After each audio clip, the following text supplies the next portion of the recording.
Hello viewers, কথা সিরিয়ালের নতুন আপডেট নিয়ে চলে এসেছে। ভিডিওটিতে লাইক দিয়ে সম্পূর্ণ ভিডিওটি না কেটে শেষ পর্যন্ত দেখতে থাকুন। মিস্টার রয় অগ্নিবহকে ফোন করে আর বলে, আপনার ওয়াইফকে নিয়ে আমার কাছে কালকে চলে আসবেন। আমি টি লঞ্চটা খুব দ্রুতই করতে যাচ্ছি।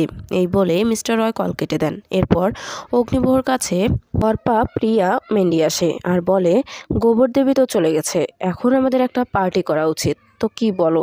তখন অগ্নিবহ বলে, পার্টি করবি তো ঠিক আছে, তোরা সবাই মিলে রেডি হ, এরপরেই আমরা পার্টিতে যাব। এরপর সবাই রেডি হয়ে পার্টিতে গেলে সবাই পার্টিতে এনজয় করতে থাকে, কিন্তু অগ্নিবহ তার চিন্তা করতে থাকে, ভাবতে থাকে এই সময় না গেলে কি হতোই না, গেল পর্যন্ত একটা পর্যন্ত কল পর্যন্ত দিল না, কি কতক্ষণ ভাব নিয়ে থাকতে পারে, জিনিকে প্রান্তিক ক্ষতি করতে পারে। এটা জেনেও জিনিকে নিয়ে যাওয়ার কি প্রয়োজন ছিল, কে জানে ওখানে ওরা কেমন আছে। সব ভাবতে ভাবতে অন্যদিকে দেখানো হয় কথা তুলসী তলায় প্রদীপ লাগাতে যায় আর প্রদীপ লাগিয়ে বলে, ঠাকুর আমাদের রক্ষা করো, আজ এই বাড়ি থেকেই তোমাকে স্মরণ করলাম। অন্যদিকে দেখা যায় প্রান্তিককে একজন ফোন করে বলে, জিনিকে দেখলাম গোবরডাঙ্গায় এসেছে। তখন প্রান্তিক বলে, তুমি এবার গোবরডাঙ্গায় গিয়েছো, আমার হাত থেকে তোমার আর নিস্তার নেই জিনি, এবার তোমার ক্ষতি আর কেউ আটকাতে পারবে না, দেখবো আমার হাত থেকে তোমাকে কে রক্ষা করে।